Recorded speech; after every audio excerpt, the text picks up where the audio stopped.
I'm currently on a flight to visit my grandmother, and something really strange just happened. Hopefully this airplane Wi-Fi works well enough to post on Reddit. I'm going to give a bit of background to give the full story up to this point, and I'll post again later to update you on whether anything else happens. When I was a child, growing up in California, my grandmother lived with me and my parents.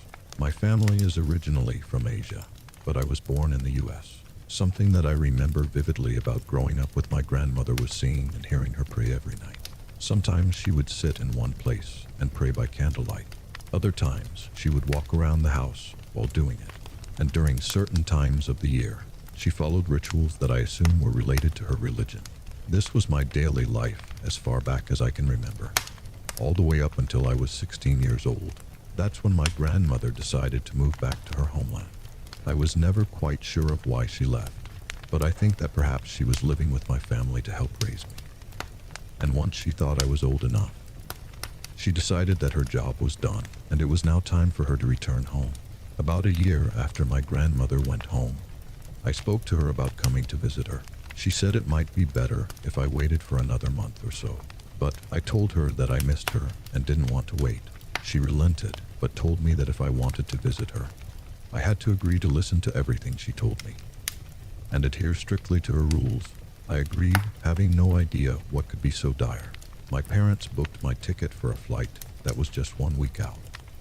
When the day of my trip finally arrived, my parents dropped me off at the airport about 2 hours prior to departure.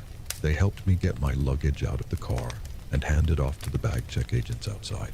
After that, an agent gave me my boarding pass, and I said goodbye to my parents before going inside. After going through security with my one carry-on, a backpack with my computer and a few small things in it, I ventured down the hallway toward my gate.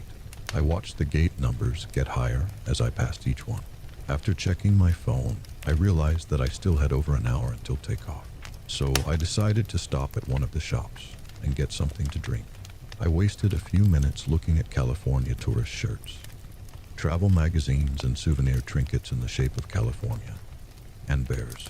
I grabbed a bottle of water and, after paying a small fortune for it, headed over to my gate to sit and wait for my boarding call. While I was waiting and playing on my phone, I remembered to reach into my backpack and grab the beaded bracelet that my grandmother had given me before she left California. I put it on to make sure I didn't forget to do so before I arrived. I didn't want her to catch me not wearing it. I was excited by the idea of flying for the first time.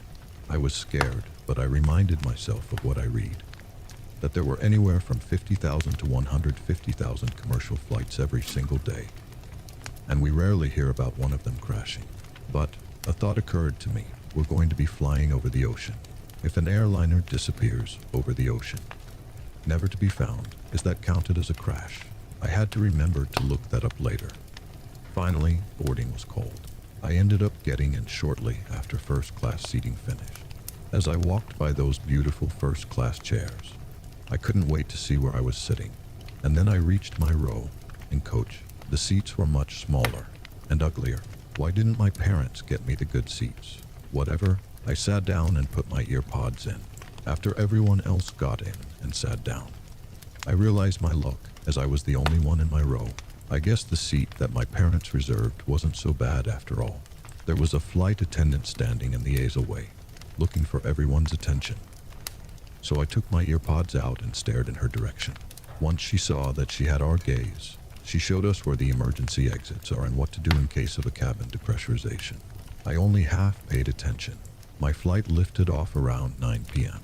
when the night was already setting in. Liftoff was a jarring experience. It began with the plane moving slowly on the ground as if on some aimless Sunday drive. After maybe 10 minutes of this, the plane came to a complete stop. The individual overhead air vents suddenly roared to life. The sound of the idling engines kicked into high gear, and we started moving again. Except now our speed picked up like we were on a racetrack. The plane lifted off, and soon after, there was the deafening sound of my ears popping. I felt like I was falling upward at an ever-increasing speed. And just then, I remembered that my grandmother had suggested that I chew gum during takeoff to prevent my ears from popping. Oops. Once we achieved our desired altitude, the plane seemed to level out. I no longer felt like I was facing the sky with a freight train pushing me from behind. Eventually, I saw the flight crew walking freely around the cabin. I decided to just try to go to sleep, as I knew I had a very long flight ahead of me. 14 hours. But first, I took a look out of my window. All I saw were tiny lights. It was already quite dark out. I leaned back in my seat, put in my earbuds, and closed my eyes. Good evening, and welcome to the Phantasmagorium, began the creepypasta narration in my ears. I drifted off while listening to a story about ghosts over the water. I felt more uneasy when I realized that while listening to this, I, in fact, was thousands of feet above an ocean, soon to be thousands of miles from land. What happens if there's an emergency? No place to land, no one to call. I drifted off. I awoke to the sound of flight attendants taking dinner orders a few rows ahead of me. The lights were dim in the cabin, but the azoways were lit sufficiently for the crew to do their jobs. I peered out the window to see the same scene as before, except for the tiny ground lights. We were now over the ocean, far from land, enveloped in the night. When the attendant reached me, I gave her my order and then leaned back to close my eyes again. I was sure that she would wake me up when she returned. The next thing that I remember was waking suddenly to the sound of someone whispering directly into my ear. Awake, my eyes popped wide open, and something was different. The roar of the airplane was no longer there. The sound I heard now was of near complete silence. I could, however, feel that we were still in the air, flying. We weren't falling, just flying, without a sound from the engines. I could hear the wind from the outside as our aircraft tore a hole through the sky. Were we traveling even faster than before? The silence wasn't the only difference. The cabin lights were no longer only dim. They were completely out, including the azaway. I could only see the faintest of light, coming from the few windows that hadn't had their shades pulled down.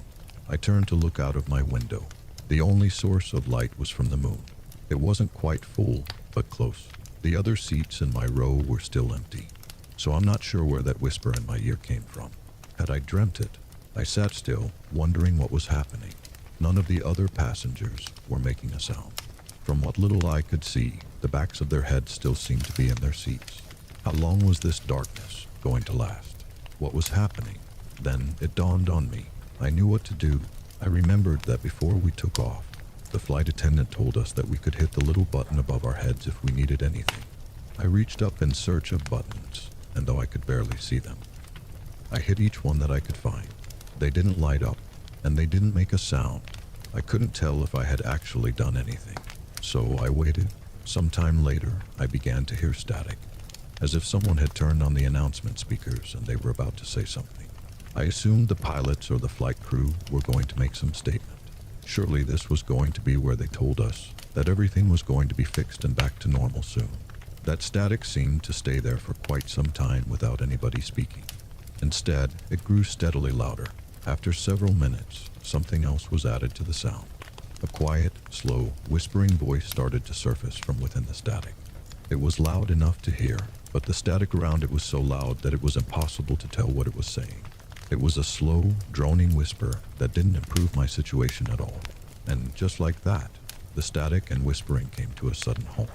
They were broken by the welcome sound of a flight attendant's voice. "Here you go, sir," she said as she was handing me a tray. The lights were back to normal. The sounds of the airplane were back. I could hear the engines again. "Is there something we can help you with?" added the flight attendant. "What do you mean?" I asked. "You pressed the help button above your seat," she replied. "Oh, yeah, I guess I did." It was true. I tried to press the button when the plane was dark, but couldn't seem to find it as nothing lit up. I guess it must have worked, though. Was there something going on a minute ago? It was really dark in here, and there was some static coming through the speaker. There was, like, a whispering sound, like somebody was trying to say something. She looked at me, puzzled. "I don't think so. I didn't hear or see that, but I was in the galley, so maybe I missed it. I'll check with the crew and see if anybody noticed anything." "Thank you," I said with a half smile as she pushed the cart to the next row of passengers. Was I asleep? I couldn't have been. I pushed the help button when it was dark, and the attendant just confirmed with me that it had been pushed. If that was a dream, it wouldn't have been pushed in real life. I looked down and realized that my earpods were now in my lap. I decided to dig into my meal.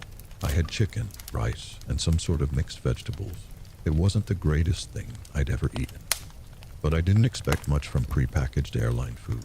After finishing, I looked through my creepypasta narrations to see what I had with me.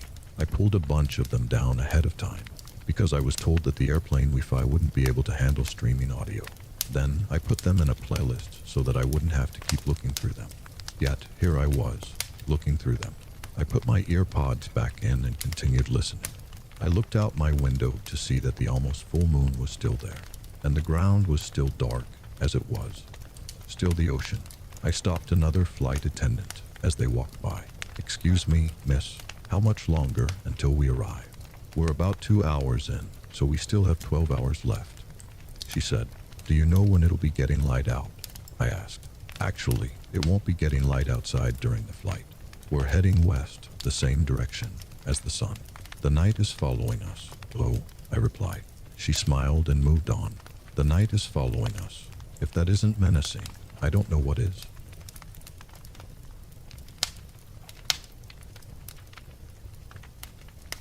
Subscribe or I will haunt your house. If you like this video, please do comment, like and subscribe for more. Thanks for hearing. See you in the next one.